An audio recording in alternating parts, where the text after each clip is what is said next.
A very good evening to you all, and welcome to this meeting of the Housing and Community Select Committee. I am Councillor Kasim Ali, the chair of the Select Committee. This event or this meeting is being streamed live on YouTube, and the members of the public and the media are welcome to watch this meeting remotely and listen to the discussion as it's taking place. Masks and social distancing, I understand the government have kind of released or lessened the wearing the mask and social distance, but here in RBKC we're doing our best to keep everyone safe. So please do keep wearing your masks when you are moving around, the council chamber as well as the rest of the building. As well as the seating area, please do keep the seating area as it is, since we have a limited seating and also the public gallery. But as we can see this meeting, there will be no issue on that. Now I would like to welcome those sitting here in the chamber and those listening to the discussion. As you are aware of, Grenfell disaster took place in our borough, and it's a tragedy that will always be remembered, and those we have lost at the disaster are always in our hearts. So I believe it's right and it's appropriate to start this meeting with 72 seconds silence to remember those who have lost their lives at the Grenfell tragedy. And time starts now.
Thank you all.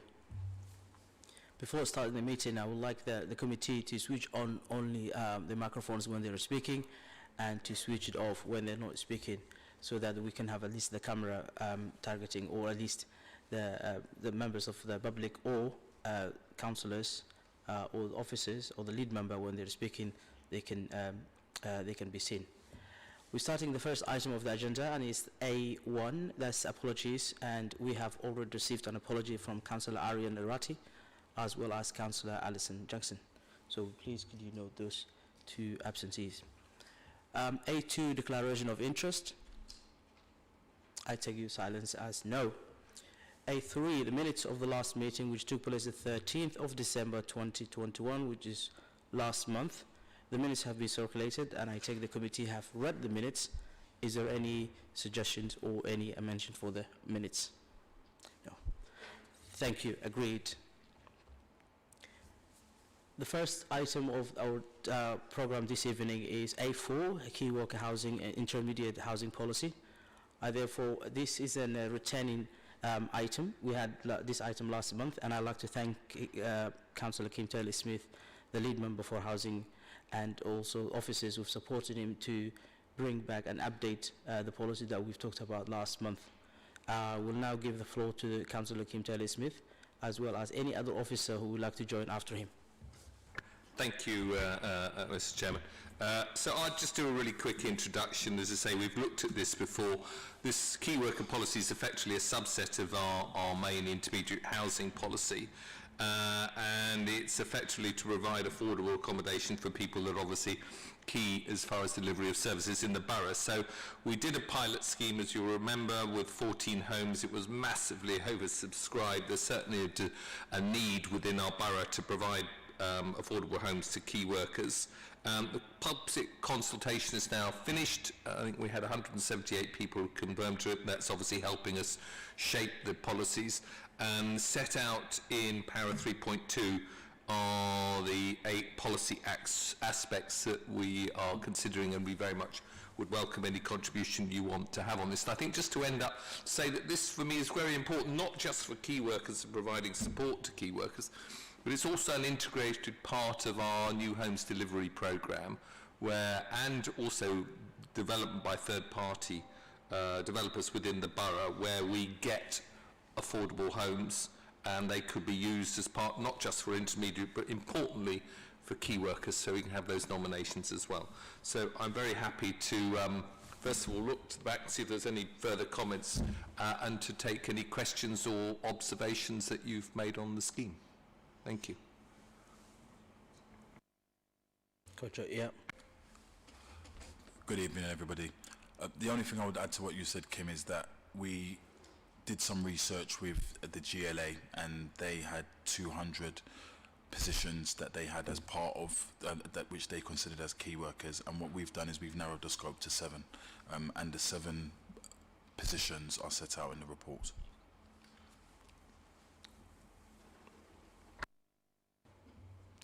Thank you. Just to begin with the questions, out of the 200 potential key workers identified by the GLA, you've taken 7. From what I can see here, the 7 that you've identified in the report, 3.3. What about within the report? So you've mentioned residents have emphasized the importance of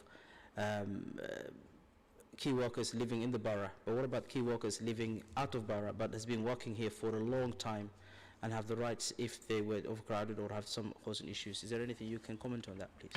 Yeah, so what we did is, when we did the consultation, we got a sense check as to whether those who responded to the survey preferred for key workers to be people who resided in a borough or out of the borough, and we made a decision that it was not fair to make a distinction primarily, because if somebody is in one of the roles which we have identified as a key worker and they live out of the borough, and they're providing services to the council or to the community, it's important that we provide them with an opportunity to be housed in the borough so that they can continue with that employment. Can I just add though, Kojo, correct me if I'm wrong, that in the event that there was a tie, obviously income is one of the determining factors as well, that we would give priority to in-borough residents over out-of-borough residents. Am I right in saying that, Kojo, or have I got that bit wrong? Yeah, that's correct. Thank you. In terms of the consultation, you have mentioned the percentage. Most of the report mentioning the percentage. What was the overall when you mentioned like 80% or 2/3 of the consultation agrees with some of the policies? It would be helpful if you when you put 80% or 60% or 30%, at least have percentage as well as the number of participants in most of the reports. Yes, it's been mentioned one time. So is there any chance you can elaborate a bit more on the percentages? So the percentages are from the 178 people who actually responded to the consultation. So Councillor Ali, are you asking for a breakdown in numbers from the 178? Okay. Yeah. I can send it to you in writing. Perhaps that would be I think the best way, if the select committee would like that on as well, so that at least we know the number of people who have commented and in each rather than the percentages. And my final comment on this, we resign this specifically question to Councillor Kim Tally Smith. This program, or at least the consultation has been done, will help for the new homes program, the 600 homes program. And you haven't mentioned, you should mention a proportion. Is there any chance you can give us a figure, roughly, of the new homes program can be used for key workers? You can use the mic if you want to. Oh, sorry. It's a question I get asked many times, Mr. Chairman. The commitment of the council is to deliver a minimum of 50% socially rented homes. And we would like to deliver more socially rated homes. However, obviously viability is a very important component, as we're finding with the scheme. And it would be very nice to see if we can incorporate some key worker intermediate affordable homes within that development. At the moment, our approach is to have our minimum 50%, and if there is latitude within the development that enables us to increase that percentage, increase the percentage, it will be an increase of affordable homes we'd like to promote, because at the moment it's either private rental or social rented, and that's the way the scheme is designed. The other point to point out is that that might be true initially, but one of the big motivations for us of renting everything, including the private homes, is one, control, so we can ensure people live there. We don't want to see lock and leave. And then secondly, it will allow us to shift from private rental down into key worker. Key worker is a great advantage for us because obviously without the motivation is to provide the space to affordable space for key workers within the borough, but it also helps us in terms of the financing because it is a slightly higher rent in terms of funding the overall development. So it's actually quite good for us from a financial perspective. But short answer to your question is I can't give you a commitment in terms of what percentages of the development would be key workers because it's going to be very much driven on a case-by-case basis on each development. Thank you, Councillor Greg Hammond. Thanks very much, Chair, and I'm very happy to agree with you that we take a written answer to your detailed question. I think that would be entirely appropriate, and may I also say thanks very much to the housing team for the detailed paper that you've produced for us tonight. I know I was quite hard on some of the details on this subject last time we met, but I do recognise that this concept will be absolutely marvellous for those people who qualify for it.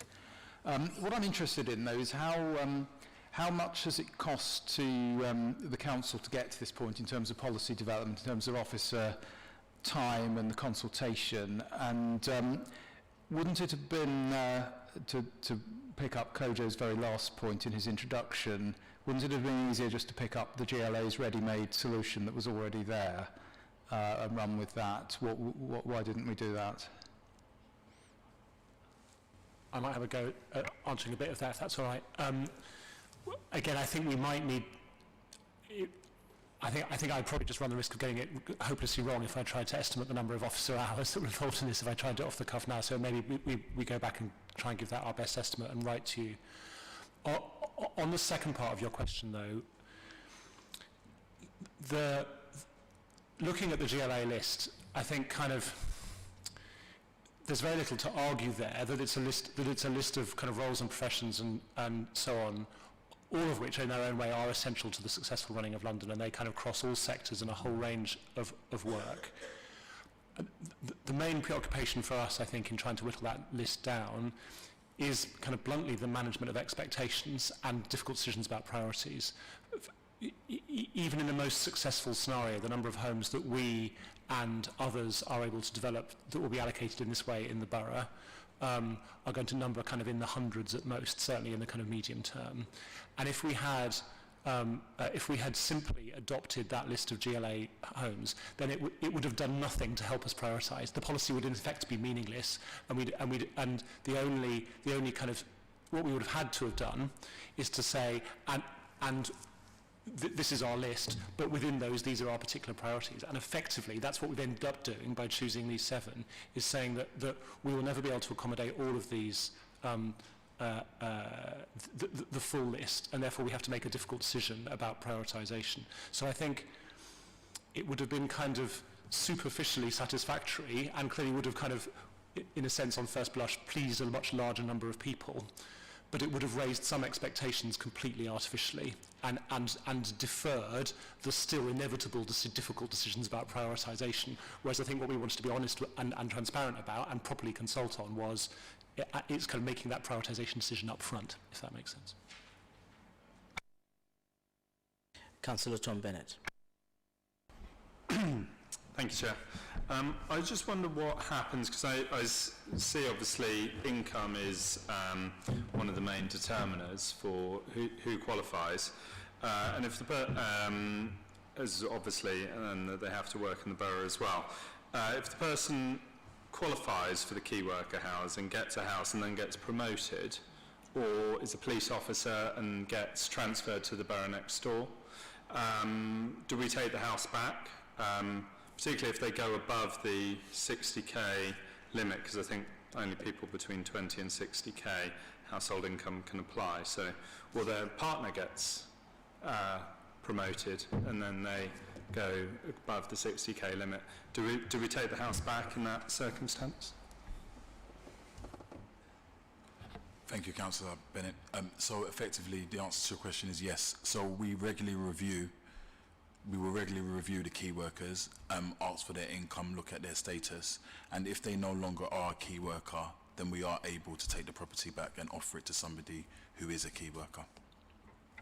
But I guess it's important to say that in doing so, we would make sure that we were proactively offering them advice on their housing options in that scenario. So we're not just literally kicking someone out into the street. Where the other part of the housing needs service, which offers people advice on their housing options all the time, would make sure that was done with enough notice and enough support to create as, if you like, as soft a landing as possible.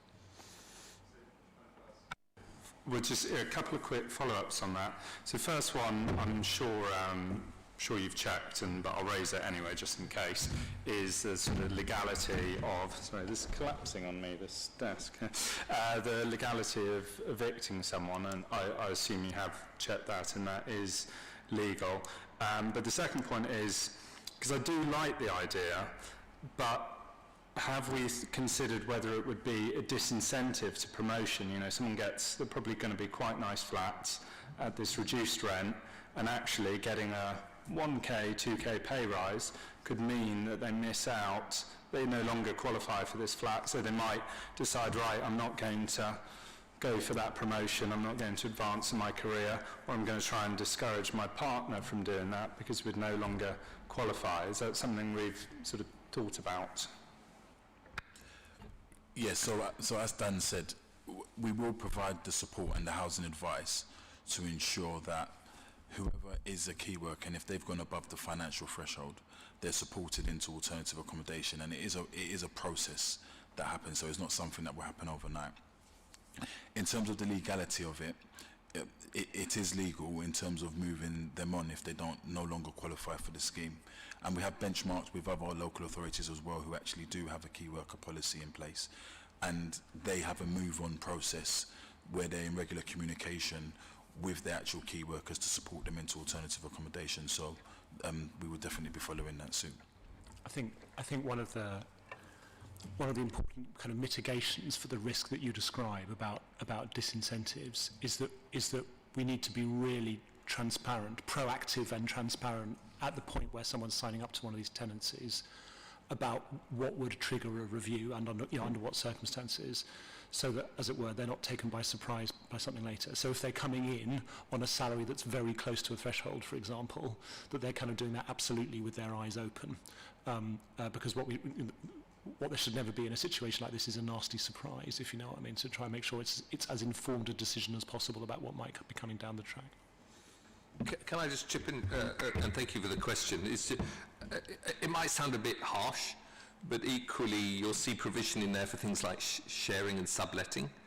And our view is that really, this is provision of discounted accommodation for key workers. There shouldn't be opportunities for somebody who don't need the benefit of that discount to be their key worker, to get income from subletting and cover their cost or make a profit, etc., etc. It really is targeted for people who can't afford to live and work in this borough. Councillor Emmerdon-Cote. Thank you, Chair. I've got a few questions, if you don't mind. Some of them are quick ones, I think. Firstly, I'd like to ask Koji, I imagine. Do we have any idea who responded of the 178 people? Were they, one family with 4 people, that was 4, or but 2, what their backgrounds were? Was it targeted particularly at key workers, or was it general public? So it was targeted at key workers, and there were also some employers who actually responded as well. It's contained within, towards the first part of the report, it sets out who actually responded. When I find the section, I'll let you know. I missed that bit, sorry. Okay, I also had, I have some questions about the unintended consequences, because it could get very complicated. That's for sure. So, you know, a lot of key workers, they move every 2 years. You know, that's quite normal for them to get a, you know, get promotion or whatever. And some, for example, junior doctors, it's part of their job is to move all the time. So, you know, but that gets very complicated because they're not necessarily going somewhere else where there'll be accommodation. What a shame that we got rid of all those nurses' homes and police flats. We've still got pretty much empty police flats in some places, and nurses' homes as well that we've got rid of anyway. And they just went with the job, and when you'd finished, you'd gone. You know, it was made more sense they were on site. But anyway, yeah. So, as I say, I am concerned about that, and that people do move around quite a lot, and as I say, the unintended consequences of that. Yeah, but there's also. Yeah, I was curious about this first homes, the 30% discount, because it's still, even with a 30% discount, homes in the borough are very, very expensive, and will key workers actually be able to afford them? I'm sure you've done all the sums on that. You know, there have been government schemes that just nobody has taken up when they've done the sums, because you can't be too rich, you can't be too poor, you just have to be just about right. I'm just curious, but also, where does that 30% money come from? So on the first homes, I think I'm right in saying that that's an entirely kind of government mandated scheme, and that subsidy comes through the planning system. So it effectively it's a subsidy that's forced upon the developer in the same way that their provision of other affordable homes is forced upon the developer. That was my point. If you don't mind me chipping in, sorry. That's my point. Is that if developers can afford to do that, we have to make them do it more. Surely, if they are being forced to give a 30% discount, if they want to build key worker, I'm sure we've done all the sums. If they can afford to do that, we have to make them do that more. Surely, I just, you know, there's a financial issue behind this that I'm fighting. Let me just chip in. Thank you for the question. So, setting the key worker rent at the London affordable rent is deliberate. We could have done it as a percentage of income. One of the benefits of setting it at that is the level of rent that, under our planning policy, the developers will have to deliver within their 35% affordable. So that 35%, 70B social rent, the other 30% will be at the London affordable rent, which is what we are offering as far as this policy is concerned. That was a deliberate point, because that will be predominantly the source of this key worker housing, rather than what's going to be coming out of our own developments, which are, again, we're very much focusing on sources of social rent. So the two of them will be matched. So to a certain extent, obviously, that is a fixed rent, which will obviously is determined by London affordable. I have a follow-up question, Councillor Denko. It's my point really was about the developers being able to afford to give up a 30% discount in this first home scheme as well. Apart from that, so you know, I always think that developers screw us over. Sorry, but I do think they do. And if there's money there, if they can afford to do that, they should be able to afford to do other things. And we have to get behind the figures that they present and really dig in there, because they do fib sometimes. I'm just looking at the detail and trying to foresee things that we could do better, or that might come out of this that we weren't expecting. I think your point is well made. I think all I would say is that this is a bit of a journey for us. We've never done this before. We know that the demand, we were overwhelmed on the pilot scheme, and it was really, again, the feeling in terms of, you know, people feeling as though they've won the lottery when they received it, which again I found quite upsetting, the fact that you had people that were so pleased to have this opportunity. So, you know, we can trim the sails as we go along, I think, because we're not going to get hundreds and hundreds of these key worker homes by nature of the developments. But there are a couple of big schemes like Earl's Court and Kensal that will give us an opportunity to get quite a few. And so when those come on stream, as they will hopefully got this all ironed out and running like a well-oiled machine. Thank you. It's also just kind of just absolutely clear. Sorry to interrupt, Chair. Just that it's important for us to maintain the distinction in our minds between First Homes, which is a government-mandated scheme about affordable home ownership, and then the subject of this report, which is a council initiative about affordable rented homes for key workers. And they're both categories of so-called intermediate housing, but they're entirely separate from one another, if you see what I mean. And the First Homes comes through the planning system in a slightly different way. Okay, thank you. Councillor Dorish-Masling.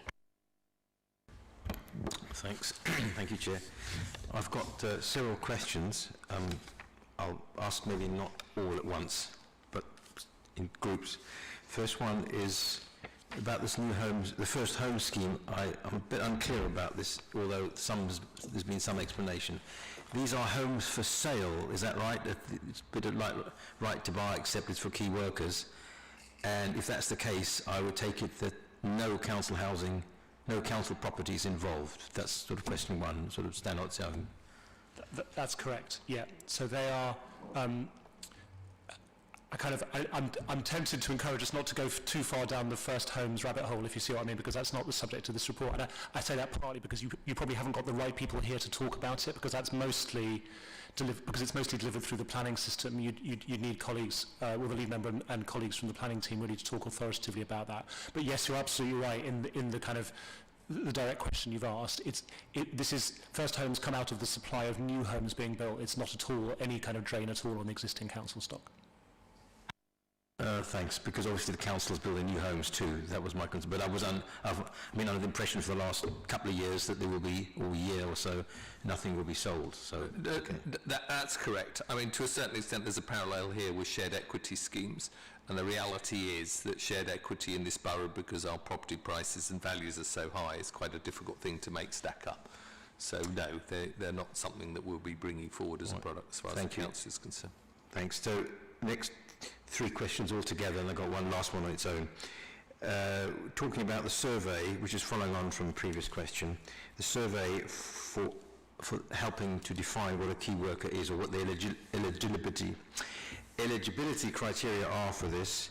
So the three questions are: how many recipients of the survey were chosen to receive the survey? How many were sent out? And how many were returned?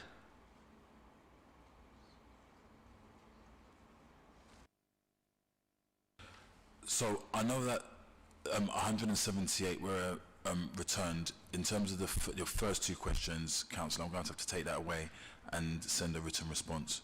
Sorry, could you just repeat it for me so I've got the questions correct, please? How were the recipients chosen?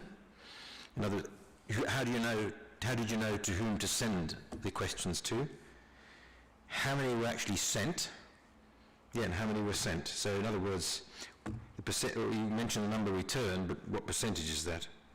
And was it skewed in any way? Were the returns skewed in any way? Or did they reflect the, let's say, the average of what was sent out? And the final question then is, you mentioned benchmarking and the difficulties.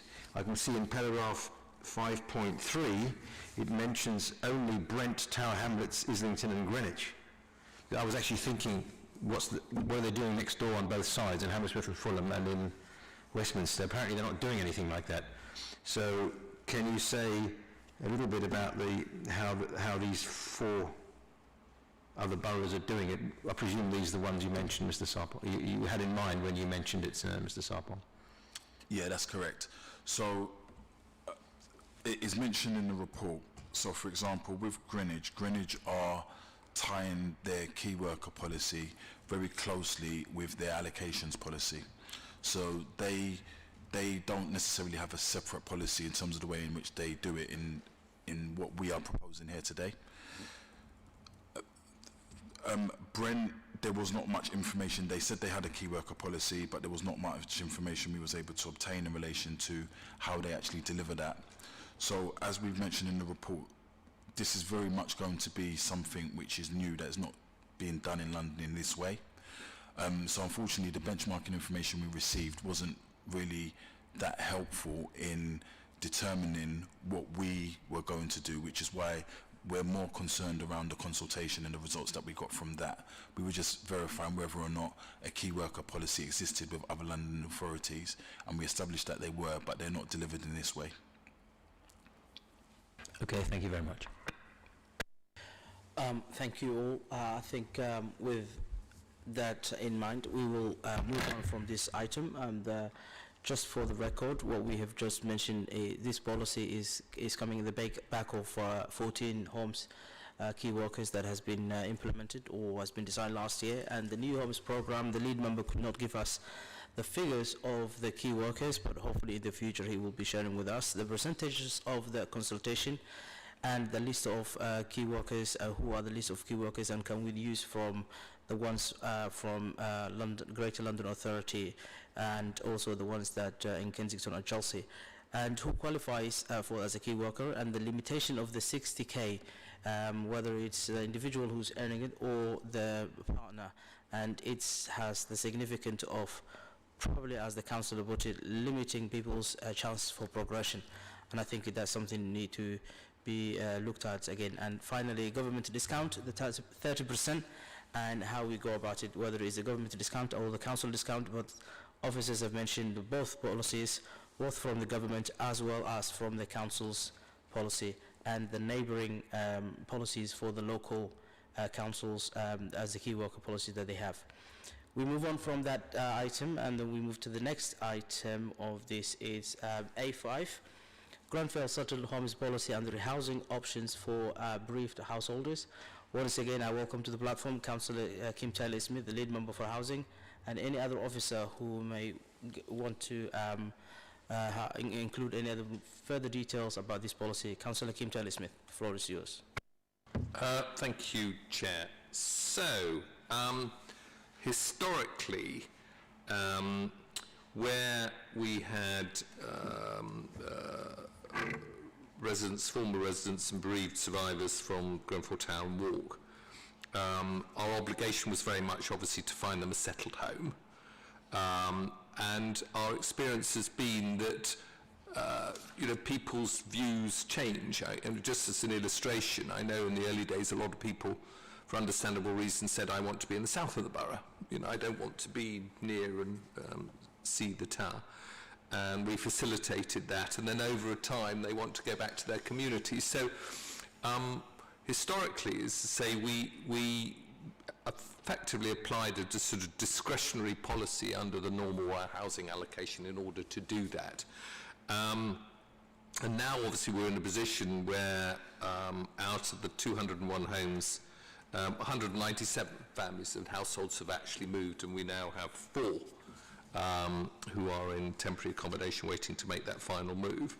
So what we wanted to do is we wanted to formalise that policy. It was a request that was made to us to give greater clarity in terms of the options that were available for people wanting to move again, and also to safeguard some of the commitments that we had already given under the original policy. As you may recall, but the original policy on rehousing for Grenfell was from July 2017, and it was subsequently revised in both November and also in April 2019. So within this is now going out again for comment and consultation with the bereaved and survivors themselves, and we're collating those information. We've set out an outline of of a policy that we think goes to address a number of the issues that we were receiving when we were doing on the rehousing. And again, you'll see within Appendix A, it goes into what the recommended things are, and it's summarised in paragraph 5. And so we really open it up for people's comments for us to take back to finalise this. This is a key decision that obviously will go to leadership. So open it for questions and comments. Thank you. Thank you again for the brief introduction to this report. I understand leaders will get a report or the consultation or the letter that has been sent to bereaved families or households. And paragraph 8.4 actually, it says on the 9th of December, a letter has been sent to them, and I would like to know if there is any update on that letter. And since the lead members or the leadership will get feedback from that, I think it will be appropriate for the select committee members to also have that details or that information, whether it's feedback or the consultation or the letter that has been sent to. Since the council promising that it will consider the feedback, I think it will be appropriate for the select committee to have that information in hand and what the bereaved householders have in mind, so that we can at least scrutinize and comment on this.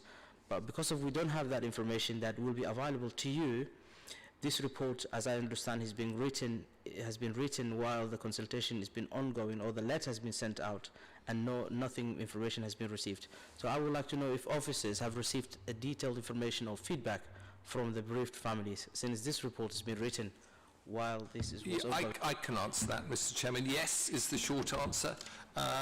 But there were two key areas of feedback that we wished to receive. One, which was feedback directly from the bereaved and survivors themselves, and obviously we have to be careful in terms of that, in terms of an anonymity, in terms of that feedback. The other thing is from the Citizens Advice Bureau, which again we've asked for contributions, and that's literally recently come in. So since the writing of the report, we have received feedback which we now have to digest. What I'm really keen to do is to hear from the Scrutiny Committee themselves, without influence to a certain extent in terms of other feedback, of what their views are in what they consider to be appropriate. And then what we can then do is we can collate all of that and come back with a policy incorporating those comments. I understand that, a valid point. However, if the select committee do not have the feedback from the bereaved families or the householders, it's the information that we have received now is from officers and from the leadership. It's not from the bereaved families as the letter went out. So we would like to have that information once it's available, so that at least we can know what the response was. And my final comment on this is, how many letters have been sent and how many letters have you received back from the bereaved householders? Well, I'll ask officers, but again, I'll just repeat, I don't believe you need that information to give us feedback. You can read the report, you can consider what you consider to be maybe fair, reasonable, or what other areas where it's missing. You can do that without effectively having us lead the witness, so to speak. In the same way that we're obviously going to third parties and asking them for comment, I think it's highly appropriate for us to go to the Scrutiny Committee and ask you for comment without seeing what other people are saying. I mean, that's how we've operated the consultation. But in terms of numbers, I'm looking... Thank you. Just to comment on that one briefly, I think it's appropriate for, as a committee, as a select committee members, we're doing scrutiny for the residents, and I think to hear from the residents, if we cannot invite them or if we have to invite them, and if they're here to give information, or if they get in touch with us, that is the whole reason of scrutiny. Please do understand that. I do understand that, but I think we made the point in terms of timing. It wasn't available when this report was here, and it's something we're now collating. We have brought it through because it was requested to be brought back to scrutiny, so we're not in a position to give you full detail. We can do that once we've incorporated, once we've reviewed and obviously taken your comments. Thank you. Any other officers, any officer would wish to contribute more? So, Councillor Ali, in relation to your question, I'm going to get the information in relation to exactly who it went to. It definitely went to all of the Cat A survivors and the relevant stakeholders who are supporting the bereaved and survivors, but I can get the exact information as to who it went to. And they were all given the same time frame to respond, which was approximately 6 weeks, I think it was. Thank you. Councillor Greg Hammond. Thank you, Chair. Now, my take on this is absolutely the right thing to do, this policy, and I realise the details will evolve. But looking at the statistics we saw last time of the from the feedback from the bereaved and survivors, or those who had been rehoused already, I think we were seeing about 20% were reporting as not being settled in their new homes, and about half of them were saying that the property was good, but they were not settled anyway, and the other half were saying that the home itself was the problem. And that's about probably as far as the feedback went in terms of the statistics. But do we have any common themes deeper than that as to why people are not settled, or is it really a case of 40 or so individual cases out of the 200? I can see Kim reaching Well, to the I was going to microphone, say, so let me... I'll just chip in and then Kojo give the detail, is that there was quite a large proportion relating to the Warwick Road Peabody properties, if there was a theme that people were unsettled, which was one of the first homes that were made available. And there were a lot of people that I think when it became available, you know, were quite keen to get and move quite quickly. So if there is a theme, as I say, there was, Kojo could probably answer in terms of the percentage, that really was one of the big prompts of people feeling unsettled in that particular estate. Kojo, do you want to add to that? I might just chip in, and Kojo might want to add to this as well. I think it is, I mean, I think my headline answer is each of these stories is unique, and it's hard to draw too many patterns from them. If there are patterns, I'd say, as Councillor Taylor-Smith has said, that there is definitely a cluster of ones that are just about properties or buildings which have proved particularly challenging from a management point of view. And then perhaps if there's one other theme that I name, it's more to do with people feeling that they took a decision quickly, which, as it turns out, about their permanent home, which, as it turns out, was not aligned with what they now realise their long-term needs are, if you see what I mean. So it was about the passage of time having helped them to reach a better judgment about their long-term kind of wishes and needs in housing terms. Beyond that, I think we're pretty much into the territory of each individual set of circumstances is pretty unique, and obviously we wouldn't go into those here. But I think kind of one of the critical things that we'll have to make sure as we finalise and then implement this policy is that we are making sure that every single conversation we're having with each of the individual affected households is really trying to understand as much as possible what that individual story is, to give us the maximum possible chance of success the second time around, if you see what I mean. It's in no one's interest for us to be coming back here in 3 years' time to be talking to you about the fact that that people have moved again and they're still not settled. That's in no one's interest. So the trick for the team, as it has been from the very start, is to understand each individual family's circumstance and to try and work with them in as supportive way as possible to kind of find something which matches their particular needs. I don't know, Kojo, if there's anything you particularly want to add to that about patterns you've seen. Thank you, Dan. So my supplementary to that is specifically on Warwick Road. Is Warwick Road one that falls into the category of they think the home's fine but they're just not settled, or is Warwick Road one where they're saying the properties itself is not good?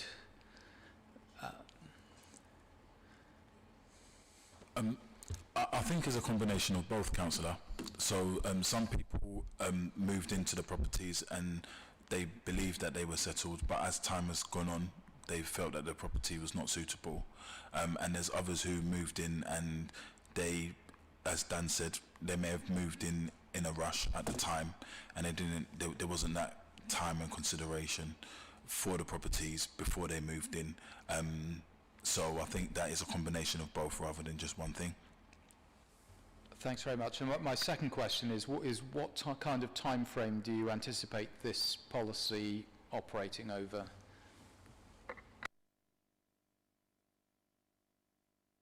So we said we're going to review the policy after 5 years. Sorry. Councillor Dentcourt. Thank you, Chair. I'm also a bit worried about this lack of the evidence base, because we are a select committee, not just a scrutiny committee, and that is different. And select committees, you get the evidence in, you discuss it, you may have people in to talk about it, and then you have the officers or whoever is in charge of the process, and then the report is written afterwards. You don't write a report and then see what people think about it. It's just a different process. So I'm a little bit concerned about that. And actually I would very much like, as I think the Chair is suggesting, to see completely anonymised some of the comments that have come back, because I feel they're being a bit curated. That may be unfair, that may be very unfair, but you know, I would like to see them. And you know, I'm in contact. I was in contact with a lot of the bereaved survivors. Obviously, I've visited some of them, and I'm still in contact with a lot of them. Just as an example, which may be helpful, Warwick Road, you know, the homes may or may not be particularly nice, but it's not a neighbourhood, and that was made a huge difference to a lot of people, that it's not a neighbourhood. Yeah, there are shops there, then you're by a busy, like, motorway, but it's not a neighbourhood, and people who are very used to close-knit neighbourhoods found that very, very difficult. But, yeah, so it will be really helpful to have some kind of understanding of what it was, and really be convinced that the bereaved and survivors have actually guided this, and they're not just saying yes or no to things. And I honestly, our opinion in this case, as with all Grenfell affected people, our opinion should be pretty much subordinate to theirs. So we should listen to theirs. You know, this is what we need to try and do for these people, and not try to mould this process, which it sounds, if I got it wrong, I got it wrong, but that's what it sounds like to me, and I'm a bit uncomfortable with that. Can I, thank you, Yes. Councillor Stokoe, can I just reassure you, I mean, just to remind ourselves that what we have in front of us is a draft of a policy that we sent for consultation. This is our policy. What we don't have in front of us is a policy that reflects the comments that have already come back. And we are getting those comments back as if they've only arrived quite late. The process that we were going to were anticipating would obviously to bring this to here, to listen to what the scrutiny committee have got to say, to collate that also with what the bereaved and survivors and CAB have said to us, and then to go back and talk to the bereaved and survivors again, having listened to what obviously have said, to then formulate a policy which we will then bring back and take back to the leadership team. I'm looking behind in terms of the timing, in terms of whether or not we would have the opportunity to come back with collated... Do you mind, sorry if I just chip in one sec? That was kind of what I was saying, that maybe the process wasn't maybe not the right way around. Because I think you should take evidence, then write the report, not write the report and say, is it okay or not, which is my point. So I just want to be, you know, really convinced that people have contributed to this. I might just, oh sorry, go on, Ken. No, you go ahead. Well, I was just going to say, we're slightly victim here, I think, to the municipal calendar, if you like. So we are very keen to get this through to leadership team in the first part of this year. So we're expecting a leadership team decision on this at a meeting in March. I think the next meeting of this committee is not until after the papers for that will be finalised, if you see what I mean. So this meeting was the only option we had to bring a report to a meeting. And the fact that we don't have a summary here of the consultation responses, or for that matter, a kind of our proposal for how we propose to change the policy as a result of those responses, is not because we're not willing to share it. It's just because that's where we are, that this meeting has fallen at this point in the process of digesting and responding. As Councillor Taylor-Smith says, our next plan, once we've kind of had an initial chance to digest those responses, is to engage in further conversation with the people who have given us those responses, and then of course what we will do as part of the report that goes to the leadership team is produce a report that summarises the consultation feedback and the changes we've made in response to it. If this meeting had fallen at some point kind of this time next month, we might have been, we'd obviously would have been able to share, we would have shared with you where we had got to in that process. It just happens that because of where this meeting has fallen in the calendar, we're sharing with you where we've got to, if that makes sense. So it may be that we find some way outside of these formal meetings to share a bit of progress with you later on in the process, but I think that's probably, this was the kind of best we could do in terms of the formal calendar. But it's not through lack of willingness to share that with you, it's just about the timing. Thank you. Councillor Tom Bennett. Thank you, Chairman. Yeah, and it's obviously, you know, a very important, very sensitive topic, and I think broadly reading through the proposal, the draft proposal, it's a very fair approach that the Council's taken and you've taken in drafting it. I just wonder, I know with some residents decided, certainly by far the minority, but some residents decided that they would rather be rehoused out of borough, If other residents come forward and say that now, for whatever reason, and I won't guess at what their reasons might be, I see we have the enhanced portable discount. How else might we be able to assist them in being rehoused out of borough?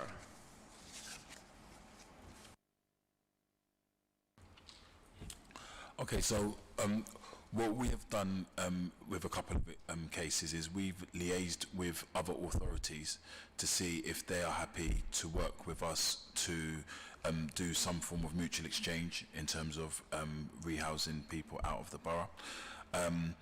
We do have the option, although we have not necessarily pushed this, but there is the option of private sector. But obviously most of the residents are not keen on that option. We also have other initiatives that are available, such as Bridge Housing Solutions, which is an organisation who helps find private, housing association or council properties predominantly outside of London. So all of these options are presented to the residents, and it's obviously up to them whether or not they want to take it. If they do not want to take it, then we will work as hard as we can to try and find suitable accommodation in the borough. But that can be difficult, but we just present as many options as possible to them. Councillor Greg Hammond. Thanks very much. And just following up the discussion you've had after Councillor Dent-Code's questions, I mean, given the importance of this policy, I personally wouldn't want to delay it in any way. But I think I would certainly welcome seeing some written updates on it as you progress it through the next few weeks. Mr. Chairman, can I just say, because this would be quite helpful, and I understand your frustration about the fact that we don't have this available, but as I say, there were time constraints. There are a number of key parts of this policy where it would be useful to get your thoughts and opinions on. For instance, if you look at 5.2, the qualification is for those from the Grenfell Town, the Grenfell Walk. We're not proposing of expanding that definition. Is that something that the committee would like to comment on? In terms of those qualifications, it also talks about splits. So this would be, again, would this be something that we would look to continue over the next 50 years of families as they expand, to allow them to split? Again, 5.3, one further move. Is this something that committee would say to us, actually you need to provide 10 moves? These are all things which, as I say, I was hoping to get some guidance and feedback on. I accept that I'm getting guidance and feedback from third party, but obviously we've got experienced members here. Again, that's on 5. The priority, 5.4, I mean, this is quite an important point.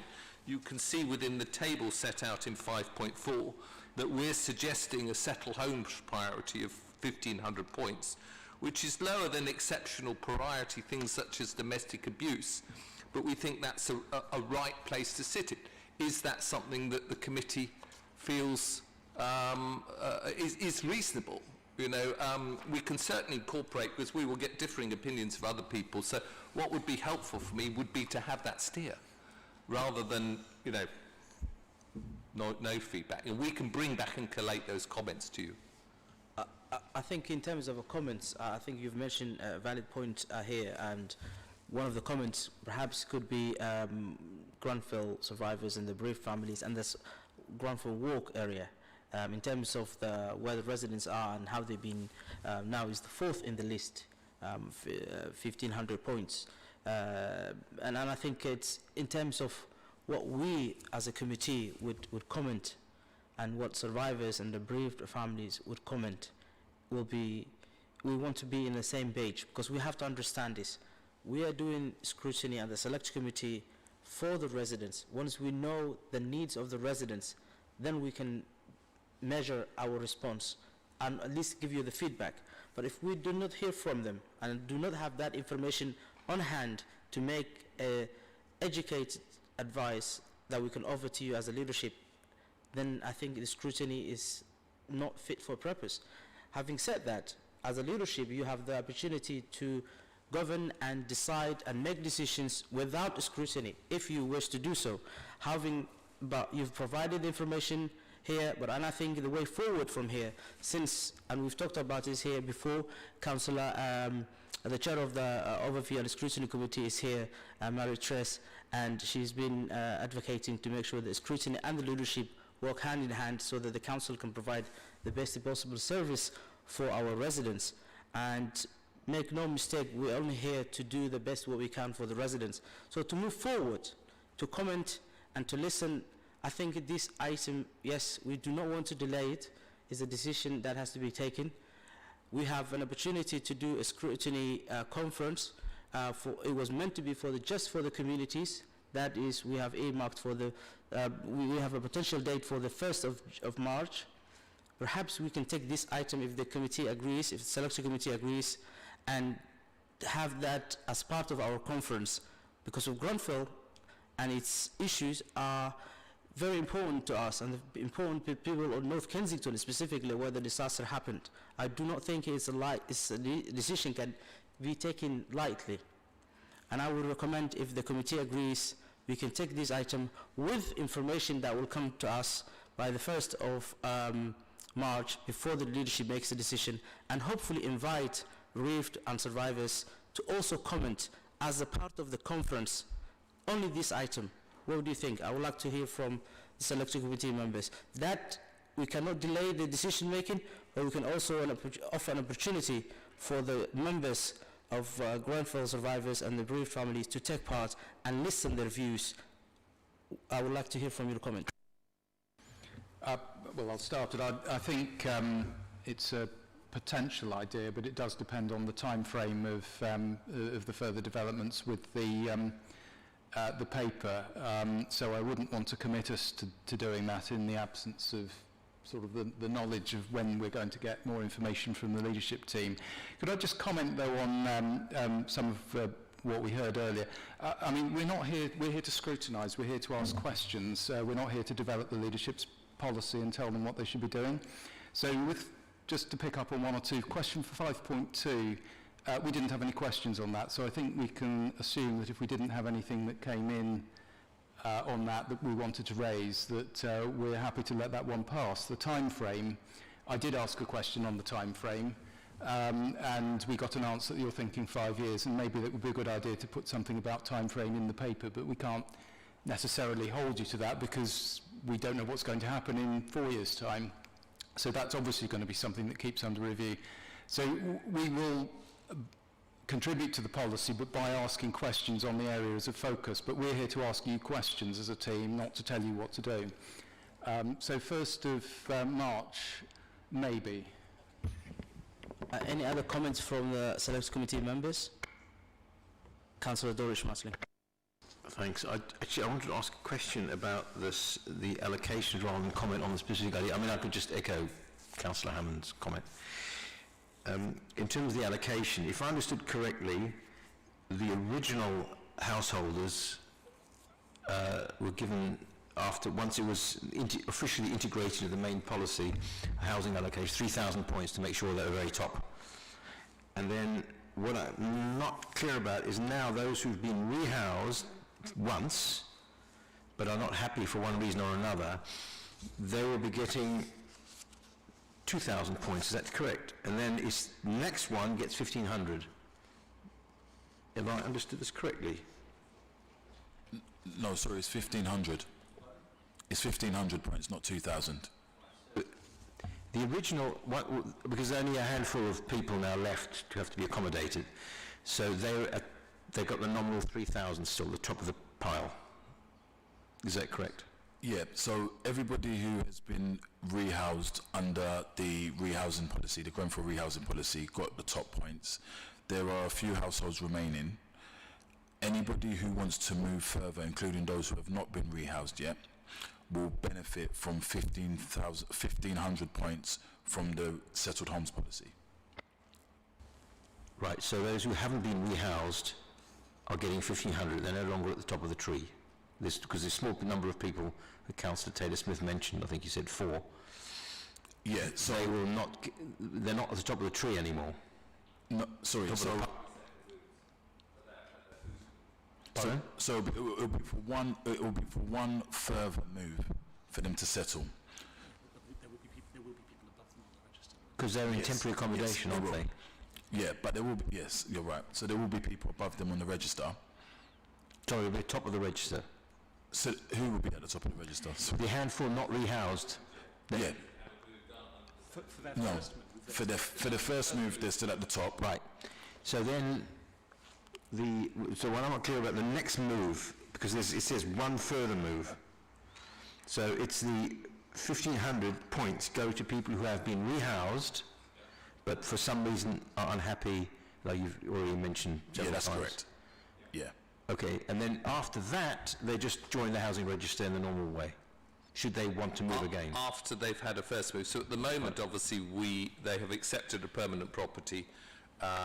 Those 4 that haven't accepted a permanent property will still obviously go, they will be accepted to do so. And then of those 197, eventually 201, they can have a further move under this policy with the priority of 1,500 points. And then beyond that, what is being currently proposed, and that's obviously subject to comment and feedback, would be one further move, and then that's it. Mr. Chairman, can I just make a comment just in terms of moving this forward? Because obviously I sense your unease and listen to the comments about how this has been put together. And again, just apologise for the fact that the way that this timing in the report and the pressures that we obviously are under. What we are proposing to do now is that now we've obviously received back the comments, and the last lot came in on Friday, is that we will go back and we will talk to the bereaved survivors with their comments and then come up with a policy that reflects the comments that they have made and others, because obviously we're getting disparate things. And that will be intending to do straight away. We obviously have got to set up and doing it. So I think my concern with your 1st of March is that having gone through that process, but obviously it's important for us to ensure that when we come back, we give you something where we have comments and you can see what those comments are prior to them going to leadership. But, you know, I accept what you're saying, and I think obviously I have a slight difference of interpretation, because obviously what we have set up, when you say you make decisions, what we have set up is what we considered the policy to be, subject to consultation, which obviously we'll go through. But it's absolutely vital we get this right. And we're getting lots of different views of things that are important to people to make sure that we're doing this. I mean, but not forgetting the reason why we're doing this is that historically we've approached this in an ad hoc way, and not surprisingly the bereaved survivors have said to us they'd like to have something which is a bit more set out rather than discretionary, which is obviously what we're trying to do. But we can check on the timing, and we will obviously be setting the meetings up now and then come back and give you a better idea of timing. Thank you. I think in terms of the date that we've just mentioned, it's just a tentative date, or the 1st of March. It's not that we must do this. I think what you could do is, if the 1st of March is not a good day for you in terms of the managing the data and coming back and officers' work, perhaps this could be seen another scrutiny, select committee timing. Then perhaps you have to delay the decision making. So it's all up to you as the leader of this project. So if you, either way, we're more than happy to, as a scrutiny committee, to accommodate, but at the same time, we cannot scrutinize half information. I think it's a good point. I'll just defer to Dan, because I know that one of the representative groups, Principal Resolute, requested more time, and that's part and parcel why we're actually quite late in this. And understandably, of course, we're going to give people more time, but I don't know. I'm looking at Dan to see, maybe give a suggestion as to where. Can I just come in here just to say, Councillor Mary-Trace. I've been sitting here patiently at the back, and just to make a few general comments. The Select Committee should, of course, have whatever information it requires to look at something. And the problem in timing is this has happened before, and it will happen again.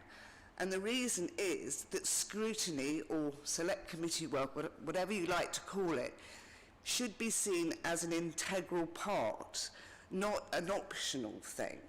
And what happens is normally officers and lead members work to the leadership team's timetable, and they forget that scrutiny has to be factored in. And this has happened before on an occasion where, you know, you yourself, Kim, got upset. It was exactly the same thing, that time was not allowed for scrutiny. And that's the problem. And so whatever we try to do to sort this one out, it is going to come up again unless scrutiny is seen as a more important function of the council. Okay? Thank you for your comments, Councillor Mary-Therese, for that. Dan, you wish to comment on what Kim tell us? I think the safe thing to do is for us to, rather than kind of name a date now, which I think would kind of be risky, it's for us to work with officers in the scrutiny team to kind of identify when the right time would be to share something with you that was kind of sufficiently mature and had all the information you want, while still giving you time to give comment back to us in time to influence the final report, if you see what I mean. And that will, I think, probably be quite a tight window, and we should, rather than name it now, I'd like to come back and we'll work with Jackie and her team to find the right slot to do that, and we should be able to confirm that in the next few days, I think. Okay, on that note, thank you, Councillor Mary-Therese, for your timely comments. I think this policy is being talked about 5 years in play, will be in place for 5 years, so perhaps 1 or 2 months delay, and to hear from the right people will not cause a problem, since Grenfell is an issue that is all affecting us all. We move on from this item, and thank again officers and Councillor Kim Smith for his time. We will hopefully hear this back again when the time is suitable. A6, COVID response, tackling food insecurity of the borough. I will now welcome to the platform Councillor Anne Saren and senior officers to comment on this, or to give this report a brief update about this report. If not, we will straight to the question. Thank you, Mr. Chairman. So before I introduce the paper, I really wanted to acknowledge and thank all our emergency food suppliers. And they've done an incredible job both before and during the pandemic. And I think the work they do is even more remarkable, given that they're mainly staffed by volunteers. If you go down to the food bank, you can see how incredibly organised they are. And I just really think they do an amazing job. But we do know that the rise of food insecurity has been exacerbated by economic conditions brought about by COVID. And there are also structural changes in society that I think have happened because of the pandemic. And this is all obviously well documented across the capital and indeed across the UK. So the leadership team of the council are really clear about their aim, our aim, to support the most vulnerable residents in our borough. And this is reflected in our council plan. And obviously the residents who fall into emergency food provision will fall into that category.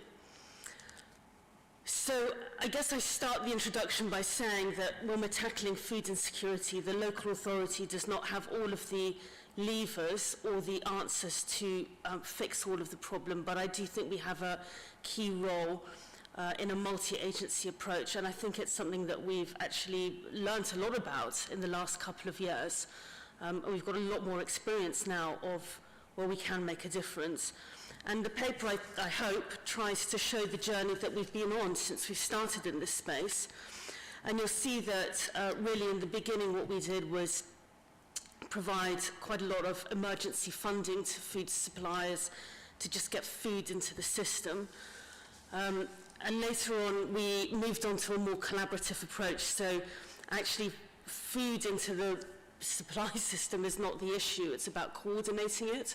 There's a lot of suppliers across London who take food that would otherwise be wasted, and actually what I hear when I go to the food banks is really the food itself is not the issue, it's just quite sometimes quite a lumpy supply, so it's trying to coordinate that and make the supply there for the people that need it. We've also supported users of food banks through initiatives such as the Cash First scheme and the Household Supply Support Fund, which are detailed in the paper. But I guess what this paper also tries to do is to look forward now to what we should be doing within this space, and particularly as we hopefully now move out of the pandemic. And for me, I'm absolutely passionate about taking the emergency situation and bringing the residents out of that into something that's a bit more stable. And for me, the food bank is the setting to be able to do that. I don't think it's a very easy thing to do. People can be quite distressed, and they're obviously in an emergency situation. But I think working with the IAGs within that setting is definitely the right way to be moving, and we have some initiatives to get that advice into the food providers to try and move residents out into something that's a bit more stable. So, you know, the thinking is always evolving, and I really do welcome your comments and thoughts and discussion and challenges. Thank you. Thank you. Any officer wishes to add to what Councillor Ansari said? Thank you. I think we move on. I'll start one question, and then hopefully the rest of the selection committee can take it from there. On 4.16, just under the paragraph, there are about 32, just over 30 or 32 organizations that collaborated with the council. Are they all food bank providers? How many of them are food bank providers, roughly? That's okay. Yeah, thank you. No, they're not all food bank providers as such. We held a collaborative meeting in September where we invited everybody who had an interest in the food insecurity market. So I think off the top of my head, there's 17, 18 of those actually delivering emergency food aid, but organisations like Glassdoor, for example, is an advice agency focusing particularly on homelessness. Citizens Advice Bureau, I think colleagues will probably know very well of their work. Kensington and Chelsea Foundation, etc. There. So they have an interest in the wider food insecurity environment, but not direct deliverers. As Councillor Sarin said, it's a complex area. So about 17 and 18 roughly. If we were to take 17, just the minimum number, 17, how many of the 17 were in service just before COVID? And what I'm trying to ask is the COVID response to the food insecurity in the borough, or the food insecurity during COVID and before COVID. Can you give us some sort of a breakdown for that? Sure. So before wave 1 of COVID, there was 5 food providers in the borough. At the height, there were 23 different providers doing something in terms of giving out food to people, and now we are down to 17. And within those 17, there are some providers who were provided up to every day, like Bay 20 was 6 days a week, and now they've reduced how much they're giving out and more clear on who their target audiences are. So the state of play within food providers has changed a lot. Thank you. My final question on this is to Councillor Ansari. What do you think for the future in terms of food security for the residents in the borough? What will be the solution to get out of this food insecurity in the borough? Well, I think I said it in my kind of final part of my introduction, which is about moving residents who are in an emergency situation into a more stable situation. And I think when you have COVID, you have lockdown, you know, certainly a lot of the people that I spoke to, there weren't those jobs available during the lockdown. So many of them, you know, had insecure jobs, which then went away when there was lockdown. So restaurant jobs, driving jobs, you know, and everybody was locked up. So they weren't able to do those jobs. And actually what I now find is they're not able to immediately go back to what they were doing before. So some of them actually probably need to or want to reskill, do something different, change what they were doing before. The demand is not there, or the demand has changed. I mean, this is what I mean about structural changes. I think we're just going to be in a different situation now than we were in before. So I think getting really good advice, and advice that people are comfortable to access within those settings, is absolutely the way to go. And, you know, I don't think the council can provide that. I think it has to be trusted providers, partners that we work with, like the CAB, but there are others who do a great job. I mean, I go down to the baby bank that Samia provides, and there's somebody from the council that helps with family and children's services giving advice because it's a safe environment. And I think that's what we need to get to, where people trust whoever is there in that environment to speak with them, to support them, to get to something more sustainable. And that, to me, has to be the way that we support our residents. Thank you. Tunde, do you wish to add? Yeah, I completely agree. And also there has to be acknowledgement that the food insecurity is a symptom of wider problems. Obviously there's the financial resilience element of it, but often there's quite ingrained issues within the lives of users of food banks, which could be caused by several different issues: mental health and well-being, domestic crises, and so the key to this, in terms of the council's unique position, is just to ensure all the services that we commission and provide are accessible to these people, in order to A, support them through the crisis they're going through, but B, also ensure for us that they're effective for dealing with these who are our most vulnerable. Thank you. Councillor Greg Hammond. Thank you, Chair. And as it's the first time we're seeing Tunde since news of his promotion broke, may I say congratulations. And the paper, I think, thank you for the paper. It seems to me to be on the right lines. In particular, the use of the phrase convening power for the council seems entirely appropriate, because the council can't solve all of these problems and can't take on unfunded competences, but that convening power is nevertheless very powerful, and it comes out in the paper.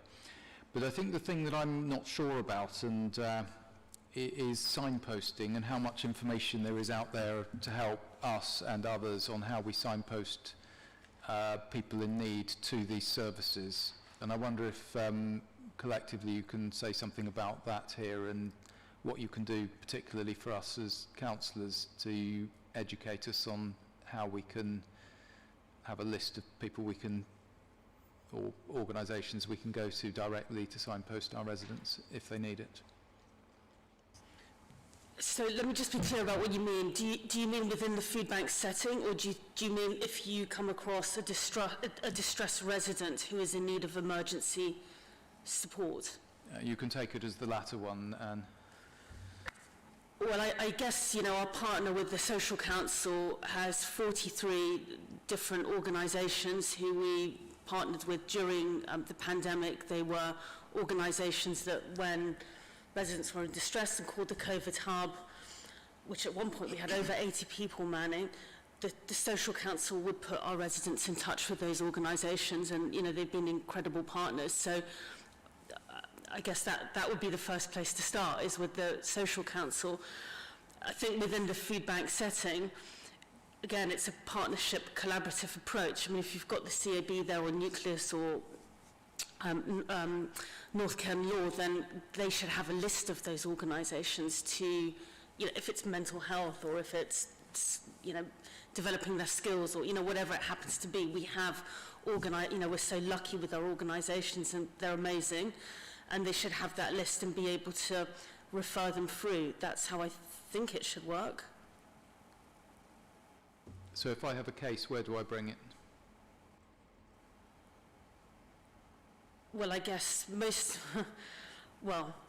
probably directly to the Social Council. If it's not a housing related, because often that's where you would start. But if it's not, then directly to the Social Council. I mean, it depends what it is. I mean, they're all different. We've had a couple of examples of residents who need support. I mean, I think it's a case by case. Yeah, it's difficult to generalise, and it was a difficult question because every case is different. But I'm not sure I have enough knowledge as to how to signpost a resident in need to beyond going to the director and the team for advice. I don't know, maybe Tunde, you can help me with this. I mean, I'm not completely sure you should have all of the answers. You should just understand what the situation is and then know where to direct the resident. Right, but I think you have that information. I mean, that's what you do. Okay. Yeah, I think it's a great question. And as Councillor Siren pointed out, we've been on a journey with this. I think there is a need for us to better, we call it a stock take, better do a stock take of all the support services that are out there and get them to one place and make them accessible. Counsellors, food banks, information advice and guidance providers all need to be able to have this at hand, and that's, I think, is implicit is our emerging where we're going to put our emerging resources, our resources to doing this stock take. And indeed we've started this stock take of emergency services. The council does commission quite a few VCS organisations to support the unfortunates who end up in this situation. It's now time to just make sure that they are accessing these services so that we can work out how good they are. Really happy to well, probably be my whoever takes over for me, but really happy to come back to scrutiny and explain how that is going forward. I'd like to have in a minute, just to clarify, I think what you're responding specifically should be a ward-related issue. Once you have the food bank areas within that ward or where the residence is, just to give it a go, because I've been dealing with food banks and supporting during the height of the COVID response. I think it's once you know the area where the food bank or the need for that individual is, then you can direct signpost to the local. Obviously, their postcode will tell you where they are, and that will be, I think, the best way. If not, the individual who's been liaising with all food banks in the borough should be, Tunde's team will be able to tell exactly that information. So perhaps if you write to them. Yes, well, I know where a food bank is in your wards, Chair, and I know where there's one not a million miles away from mine, but whether it's the appropriate one or not, I've got no idea. So I haven't had a case to point in that direction, but it is possible because not everybody in my ward is wealthy, though many are. All right, thank you. I think that Tunde and his team will probably get back to you in writing if there was some sort of information where centralized and we can direct those who may be in need. Councillor Tom Bennett and then Councillor Dencourt after that. You know, it was just a quick sort of building or connected to that point. I thought maybe it'd be, because I do sometimes, I mean, I'm sure we all have people in our wards, ward councillors, who might be there, some generally homeless people or people sleeping rough, or people begging who may or may not be homeless, often for a little while, and I just thought it'd be, and sometimes I'll sort of look up where's the nearest food bank, just let them know in case they don't know. So it might be really useful to have just a little leaflet or card, maybe one for the borough, one for the south, one for the north. We could pick them up from the council, and then I could just hand it to the person and they'd know all the options. Okay, it's not going to solve all their problems, but at least they'd know when they could get sort of good, healthy food, hot food, and then there's often add-on services attached to that. So yeah, it's just worth considering. I thought that could be a useful resource to just make people aware of the fantastic services we have available. Thank you. That's more of a comment than a question, but I'm sure you've taken that point that on board. Councillor Dencourt. Thank you, Chair. And picking up on the last two comments, I was going to suggest, I'm not quite sure who to actually, after the elections maybe, to have some training about how to connect people with help, because it's not only food that some people need, it's all kinds of things. And I'm still searching sometimes and have to ask colleagues, what do I do? This person has this issue. Where do they go? And the information isn't there. And I was trying to find a director the other day, couldn't find it on the website, Googled it, and I got the wrong person. It came back, you know what, we do not have good, up-to-date information, and we should all have that, or it should be readily available, so we can go, oh my goodness, this has happened to this person, we know what to do with it. And the whole issue about dealing with casework, and we have mountains of it. I want to be far more efficient and timely, rather than running around. We don't do it well. I really don't think we do. We should be a bit more professional about it, especially if you really care. So there may be leaflets, but I think generally leaflets are a good idea. But generally, councillors need to be better informed about how to get help. Aside from that just came up as we were speaking. As Tunde was saying, with the food insecurity, let's call it hunger, that's the word, is indeed a symptom, and it's reached crisis point because of COVID, but it's a symptom of the grinding inequality that we have, which I still find shocking. We have the poorest neighbourhood in London, which has got worse, and that's before COVID hit. And I wrote to Dan Hawthorne, and I wrote to Tunde actually, with the, I've done lots of work, but I was talking about the work that the Kensington Chelsea Foundation did on inequality in the borough, which came up with some things that I didn't know and I found very shocking.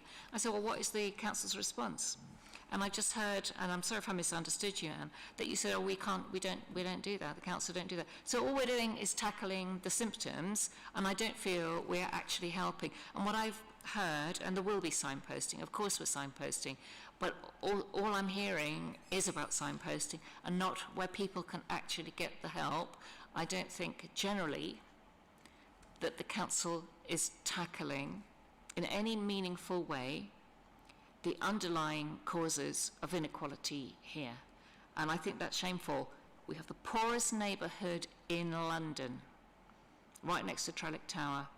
We should hang our heads in shame and just really focus on that and see what the needs are. And we're not doing that, and I hope we can do that in the future. Actually look at what the need is and how we can do that. And food is one thing, shelter is another thing, but it's a whole raft of things. And the need is desperate. So if I could respond to that, this paper is about emergency food and moving it to something which is a bit more stable. It's not about dealing, there's a whole other work stream which is about dealing with the inequality that you've talked about. And you know it. I mean, I hope it's not tokenistic, and I'm not sure it's a conversation we should have here, but I'm really sorry that you're not part of that group, because I'm completely committed to dealing with that. I don't think this paper is going to deal with it. And I don't think, I said I want to just, not deal with the underlying inequalities. I don't think I've ever said that. And I don't think I've said it here tonight. I said I want to try and move people to something a bit more stable.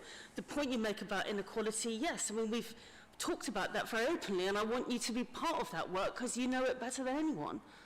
Yeah, I mean, the reason I brought it up now, obviously, as you know, it's a burning issue with me always, but the reason that it has got so bad, the reason that we've had, we now have 17 food banks, and we've had more, and I think there may be a couple missing actually, but never mind. The reason we have that is because of the underlying inequality. People would have been able to survive better through this pandemic if that inequality had been dealt with over the years. I know you haven't, it's not always been your responsibility.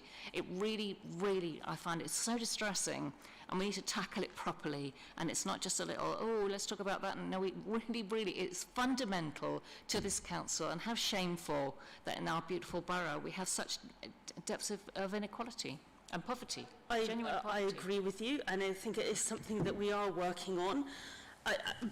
And just in response to your piece about would they have been able to deal with it better, well, look, all of London and actually throughout the UK, everybody's been hit by it because of the reasons, that I talked about. So yes, it is bad here, but it's been bad everywhere.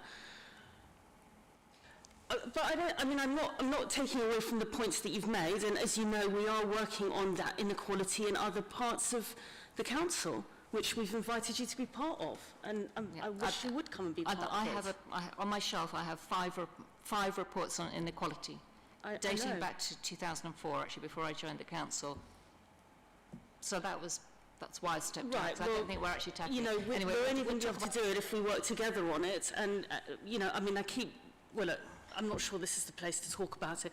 I agree with you, but this paper is about tackling the immediate problem that we have, which I think is you know, yours is a much more long-term problem. This is as a result of what's happened with the pandemic. So I think that's what we're here to talk about. I think what you brought up is something a bit different. Thank you, Councillor Anne Saran. Councillor Doris Marteling, please. Thanks. I think I have more a comment than a question, or the question will come in the next paper, which I think is sort of related to this one. I was interested in the Trussell Trust information. I suspect, you know, that the RBKC has, you know, more food handed out, according to Trussell Trust, than other areas. I'm just wondering if that's to do with the fact that we have, as Councillor Denko mentioned, some very deprived areas in the north of the borough. But I do want to comment about the thing is, I think this paper does try to address the complexity of this issue. It isn't straightforward at all. And whilst, as Councillor Bennett mentioned, maybe somebody needs a hot meal right there and then, that's not an answer. I mean, it's an answer for an immediate problem. And there's a problem of some food banks requiring referrals and others not. And I think the underlying issues, I think as Councillor Sarin mentioned, is to try and solve the problem that people do not have a need to go to a food bank. And the important thing is that people do not rely on food banks on a continuing basis, but use it once or twice. And that's why some of them, at least, have a referral system. And then the question arises, and they do not have hot food, necessarily, most of the time not, because you can't do that. And then the question is, who do you send people to? And Citizens Advice is one of them, and I think the Kensington-Chelsea Council, I think you mentioned, is another one. And I'd like to draw attention to paragraph 5.3, which actually underlines this idea that there's cooperation to give advice. And certainly Citizens Advice has been and is continuing to provide this wraparound support at what's the objective anyway, at the Methodist Church food bank. So it is a difficult thing, and I just want to commend this paper that has tried to actually highlight all these issues. There's no simple answer, but I hope that the council will continue to support the organisations trying to deliver services. But a question will arise later on when we talk about the curve and services. Thank you. Thank you very much, Councillor Doris Marteling. I think on this note we will move on from this item and then move to the next one. Call a break, do you think? 10-minute break? 5 minutes. 5 minutes break. 5 minutes break. Yes. We will take 5 minutes break and we will come back. Thank you.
Councillors, if we can get back to the agenda, I would appreciate. Hopefully, we've just got a few more items to go, and we will carry on to. Yep, everyone is back, almost everyone. Now we're moving to item number A7. That's Grenfell Community Recovery. Once again, I welcome to the platform Councillor Anne Saran, the lead member for communities, and any other officer who wishes to contribute to the report briefing. Councillor Anne Saran.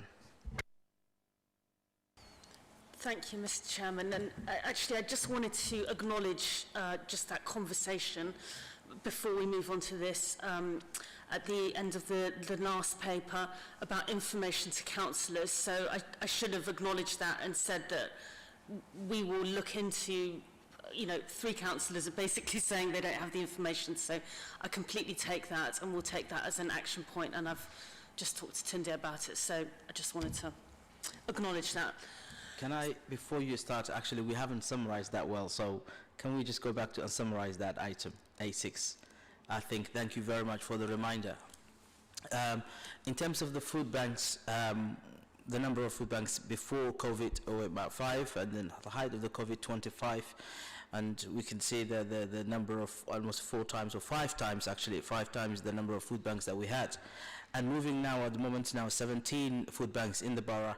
And of course, members have mentioned, and of senior officers, the reason of why RBKC residents are relying on food banks. Those who are relying on food banks are different varieties. Job insecurity probably is the most one. Inequality is another important mission that Councillor didn't quote. Mental health and family breakdown and family issues. And of course, what you have just rightly mentioned, Councillor Saran, in terms of a centralized system to create for the communities. Of course, whether it's housing or whether it's a community's need or the business, we are all one community, and the community can be divided into different, whether you have a business interest or whether you have an issue with the housing or any other thing, or even collecting of rubbish bin. I think we should have a centralized system for our community, and in fact to support the councillors to do their work properly, so that we know we can contact and get in touch with immediate effect if we want to reach out to the relevant teams. I think that would be good if you can take that, as you said already, take on board. It will be much appreciated, and I think the whole council and the councillors' work will be a lot easier. I think that was just, I was planning to summarize before we called a quick short break. Yes, Thank Sanjay. you. Just to clarify, 22 at the height, and they included organisations like the Gurdwara and Harrow Club, so not traditional food providers, but people who were extending their services in that space. Indeed, thank you. One of that during the height was San Francisco's Community Church, with my local ward in Delgado, and it's no longer operating as food bank, but we had to do that because of during. Yes, I understand, and thank you for that clarification. So now moving to item A7, Grenfell Community Recovery. Once again, Councillor Anne Saran, welcome. Thank you, Mr. Chairman. So just by way of introduction to this paper, I guess as an overall comment, since the Grenfell tragedy, the Council have really sought to change the way that it engages with different communities and with our residents, so that they can better shape the services that they use. And it's the reason why the Communities Department was set up, and really the reason why I wanted to do this role. And I was really struck by Councillor Denko when she was talking about our opinion should be subordinate to theirs, and I think that's absolutely the spirit of what we've really tried to do with the Grenfell Recovery Resourcing Framework, and how we've tried to work with particularly the wider community in this particular instance to shape that recovery and really create programs and services which they design, which they want, which support them. So the resourcing framework described how the last few years of the Council's 5-year Grenfell Recovery Programme would proceed, and the framework has a whole part of it about the dedicated service, which we're not going to talk about today, but this provides support for the bereaved and survivors. and also specialist support for adults and young people and children affected by the disaster. And this paper really describes the work the Council's doing to support the wider community affected by Grenfell. And it describes how the Council will work with the community on ways to preserve the legacy of the curve beyond the end of the lease in July 2022. And it talks about the Grenfell Projects Fund, and we're now underway with the second stage of that project fund, hopefully learning from the first phase, and we've kind of changed the way that this fund is going to be allocated. We have a steering group with the community, which is resident-led. It's been chosen by the local community. In relation to the community leadership programme, our commitments included us continuing to flex and adapt our support and offer, working with residents and partners to offer a wide range of support and training and be really clear about the outcomes. So what we've got here is an update on the development and the approach for the next 3 years of the strategy. So as I said, we've got our resident-led steering group. We've reviewed and implemented the change in how the Grenfell Project Fund and the Community Leadership Programme will be run this year. We've consulted with Grenfell affected communities about the curve, and we've facilitated discussions at the Grenfell Community Assembly. So I just really welcome any comments, any thoughts, challenges, questions, and thank you very much. Thank you.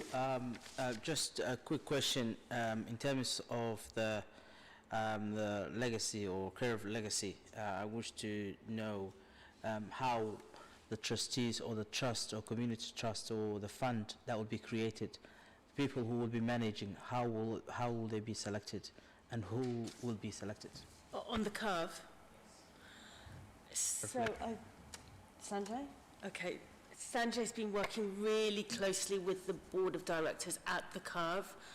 So I think I'm going to pass over to Sanjay to talk about how that's progressing. And it's, you know, Miles of, and I mean, I have been to meet with them quite often. It's been quite a journey, I have to say. And I think just the curve and how it's evolved and the services that it provides and where it could possibly go to now is, it's quite emotive, and it's been challenging. But yeah, Sanjay, you speak about where we've got to with that, please. Thank you, Anne. So our commitment, when I say ours, the Board of Governors and Communities Department, the Board of Governors met on the 30th of November with Councillor Ansaran and with Tunde to really understand some of the legal and financial things that need to happen in order for us to progress from where we are now with the Board of Governors to some point in the future with an independent community trust. And the bit that will get us from where we are now to there will be through a steering group that will be from North Kensington residents who see themselves as part of Grenfell affected communities. So we've had interest from 56 North Kensington residents who are from across the 7 wards in North Ken.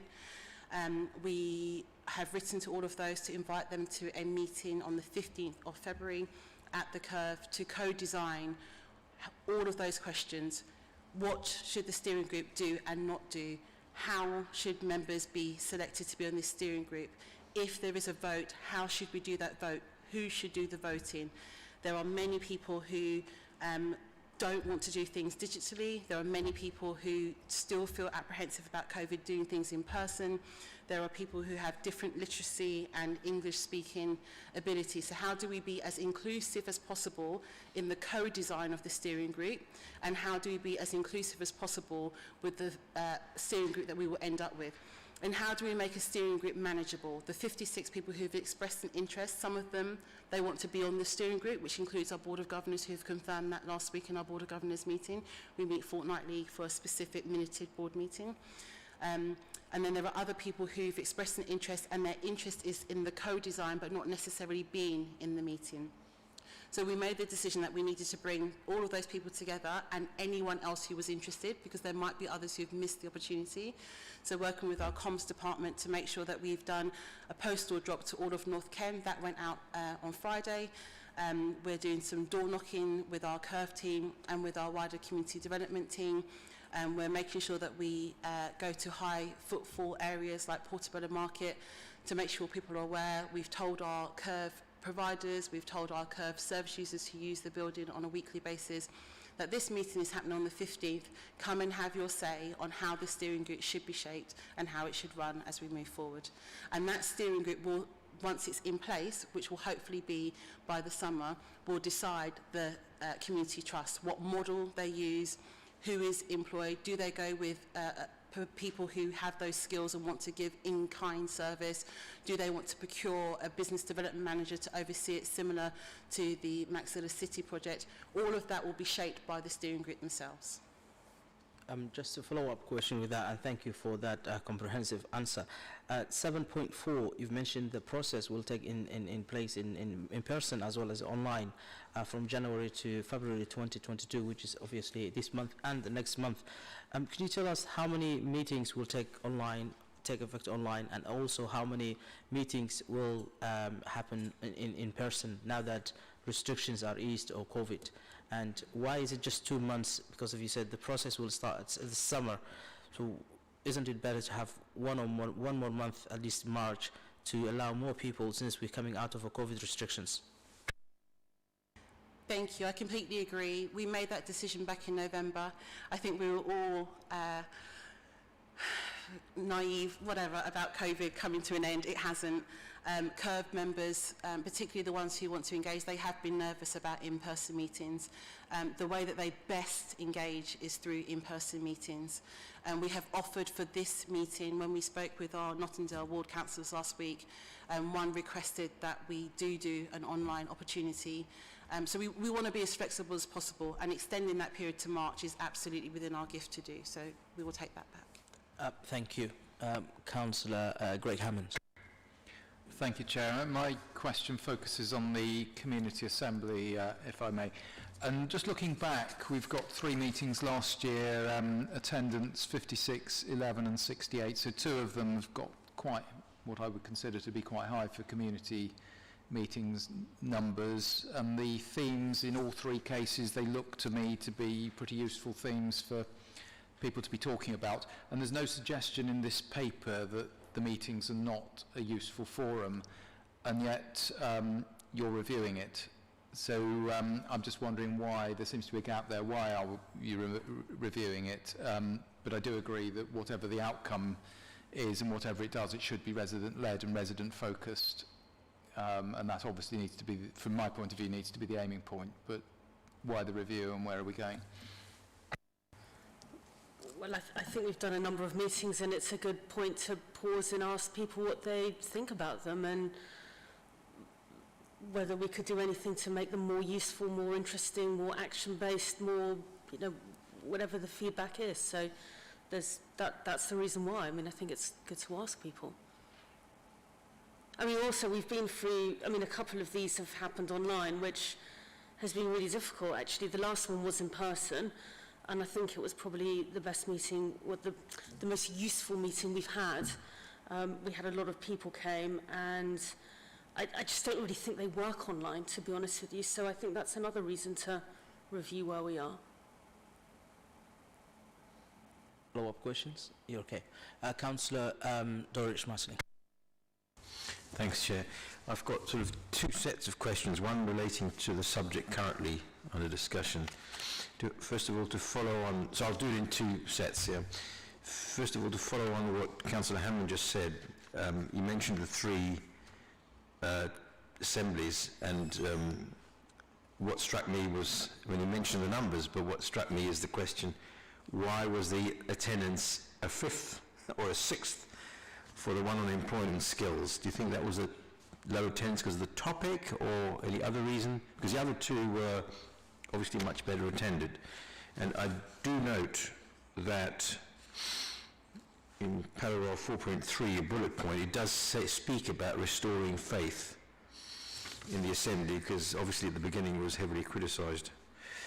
And in that context, I wanted to ask,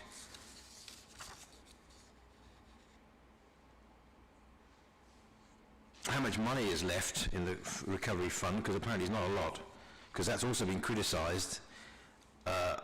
You know, a lot of money's gone, but what's happened? But what I have to say about the criticisms, I've heard it or seen it, it's certainly been loud, but I don't know how widespread it is, and perhaps some of the numbers in this report suggest that actually quite a few people do like the idea. So that's my first sort of set of comments and questions.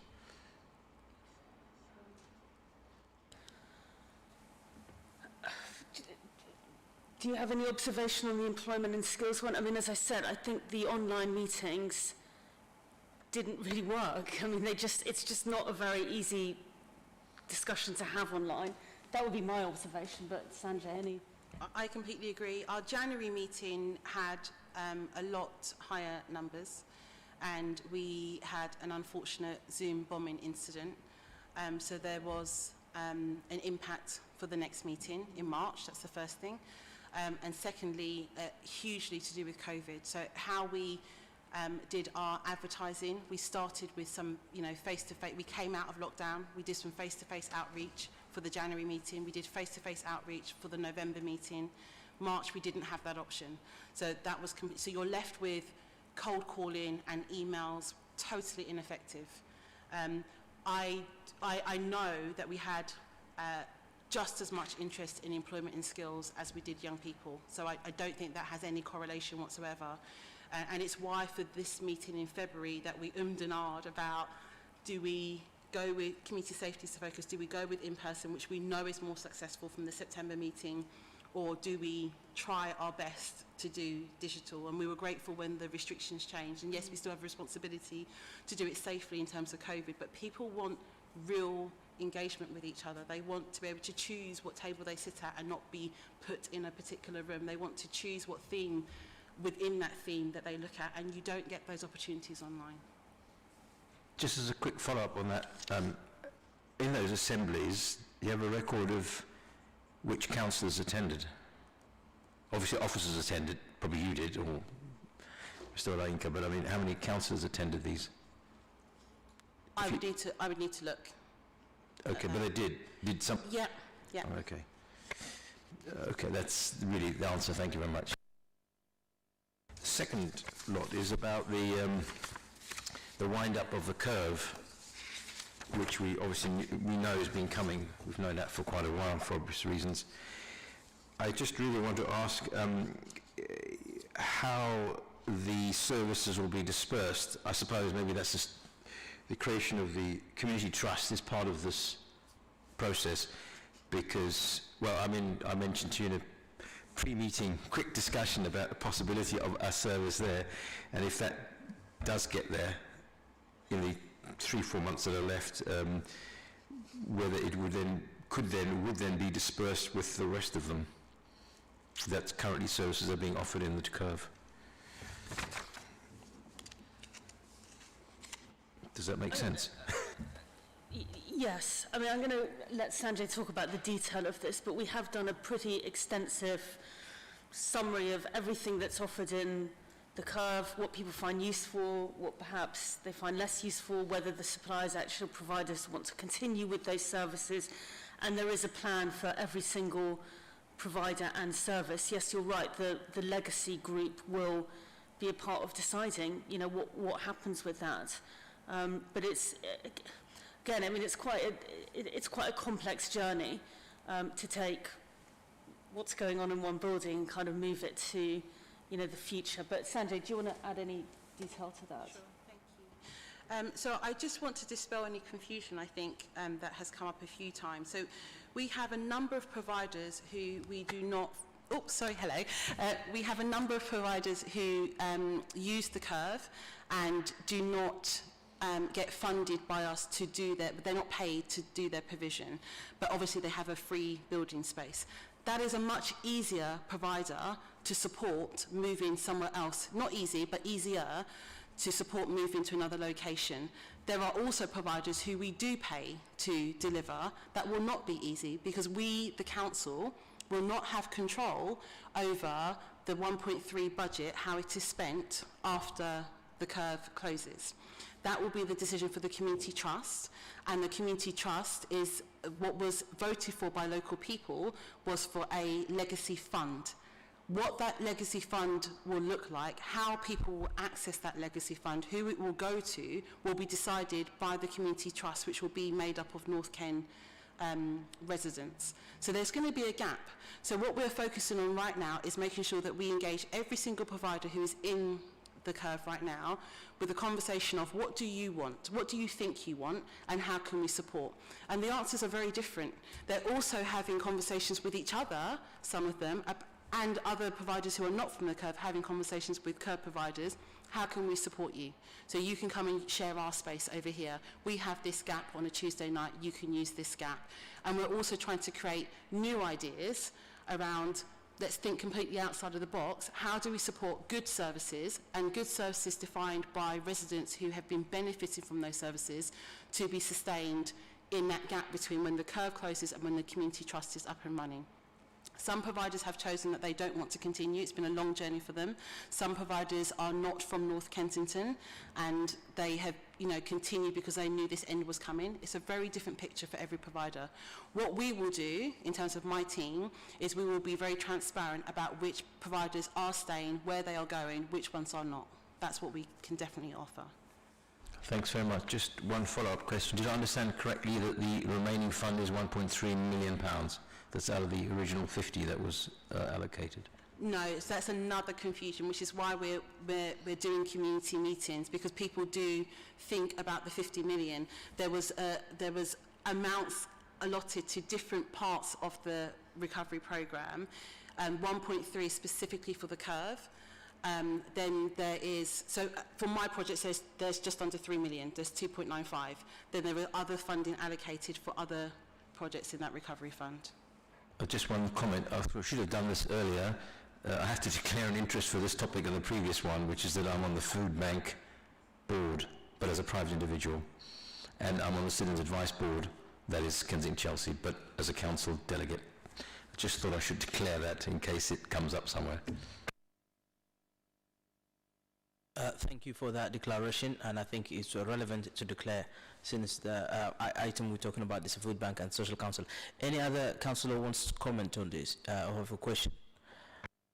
On that note, just a reminder that these two items that we've just mentioned, we've just discussed in A6 and A7 will be subjected to our conference for communities, and more detailed report followed, hopefully, once we have that meeting. As we speak, we will talk about later on as the following agenda. So perhaps the 1st of March, we will be able to scrutinize in more details with participation of the community that Sanjay and Councillor Saran mentioned, and Tunde as well. So it will be a lovely meeting where the interaction between the communities, the lead member, as well as the select committee, all in one under one roof, hopefully, if not via or virtually by Teams or Teams. We will have that in that meeting, hopefully in person or virtually, but we will have the opportunity to scrutinize as a select committee and hopefully offer the best possible service for our residents. On that note, this is the last item for this one, A7. So the community trust has been talked about, and hopefully the senior officers have taken on board, rather than making it January or February, that will continue to March, since that will be coming up, and hopefully I won't say end of, but restrictions are released. Community assembly is also a topic that has been mentioned. Community-led curve and the post-curve agenda and the funding for that, and hopefully providing services for our local people. The confusion that already I'm confused about, 1.3 million pound available or 2.9 million. I would like clarification finally before I close this item. Is it 1.3 or is it 2.9 million specifically for the curve? Specifically for the curve, it's 1.3 million. What about the figure of 2.9 million come from? So all of the Grenfell recovery programs that come under what Tunde has oversight for, So the Grenfell Projects Fund, Community Leaders Programme, Grenfell Community Assembly and the Curve is 2.95. Thank you. That is a clarification that we wanted, and hopefully we will meet again. But once again, thank you very much. And if I may say thank you to Tunde on behalf of the Select Committee, and congratulations for your promotion. And hopefully we will, in one way or another, meet again and continue the service, not maybe in Kensington or Chelsea, but for the Greater London. So thank you for the work you've done for our borough and for our residents, and we wish you very best of luck for the future job and future endeavour. Thank you. I'm sure everyone shares with me with that. Thank you.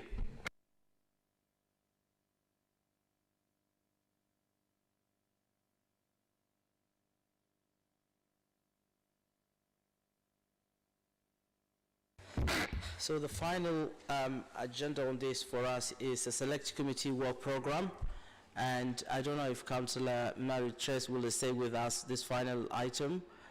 But again, thank you for your time as well, Councillor. And as the chair of the Overview and Scrutiny Committee, we value for your time and your timely comment. I will stay. Thank you. Thank you for that.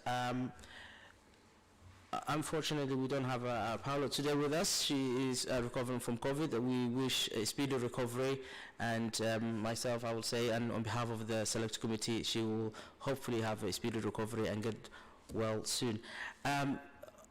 Jackie, please, do you mind if you to introduce this short, brief item? Is that on? Yeah, thank you, Chair. So the report summarises the work that's been done and the work to come.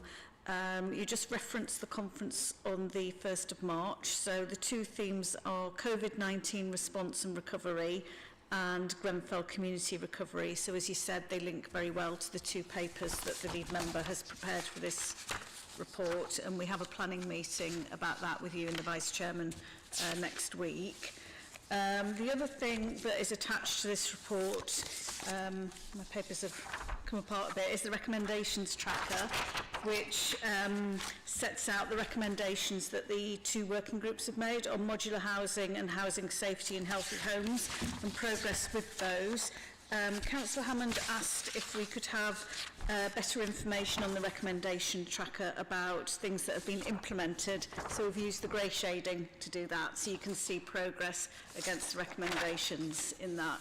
And we'll bring the full report to the final committee in March, the last meeting of the council term. Thank you. Thank you very much indeed for information and briefing, Jackie. Briefly, I would like to hear from the Select Committee members. The upcoming meeting we've just talked about, the 1st of March, would you like that to be a virtual meeting or physical meeting? Any comments from the members? Councillor Doris Martin. Thanks. Can we maybe decide a week ahead when we see how the variants are going? Because we know about Omicron and maybe coming down, but you don't know what's coming, so maybe it's too early to decide. Maybe a week in advance, just send an email around. That is what I just thought. That's my suggestion. I still want to hear from you, but thank you very much. Actually, officers have mentioned that, so probably that's the best course of action. Do you agree that's the case? Okay. If that's the case, then we will decide when the time comes, hopefully by email. Information from the officers will be shared and circulated, and the decision will be made probably 3 weeks before, so that we give time officers to do the necessary arrangements. Thanks for asking. Are we actually allowed to go online in this committee meeting? That's the question. I mean, it's not planning or licensing. We are allowed to go, okay. I've got a question for Ms. Hurd, actually. Please, go ahead. I was pleased to hear what you just said about the grade bits. Does that mean I'm going to hear the results of the Warnington Road, or the development I asked about in the report, whether that's modular housing or not? And it says information is awaited. Yes, Councillor, we will follow that up with officers. Great. And just to confirm, you can have an online conference because it's not a formal committee meeting. Okay. It's a different sort of event. Thanks very much. Great, that's good news. Thank you. On that note, then we're moving to item A9. That's the last item. Any other urgent business? Any other item? I see there's no. So thank you very much once again for attending and contributing, and of course your great questions to the lead members. That's what we're here for. It may not be that the lead members may like us for what we do, but we do it for our residents, and I'm sure along the lines we will understand each other. But scrutiny and the selected committee's welcome is first, whether members of the council likes or not. This is what we're here for. We don't do for the party issues. We do it for our residents, and we will continue to do so. So thank you for your participation once again. And finally, thank you, Councillor Marie-Trace, as Chair of the Overview and Scrutiny Committee, for standing up for scrutiny. That is already into the notes. So well done, and thank you. This meeting ends at now. Thank you very much for your attendance. The meeting ends now.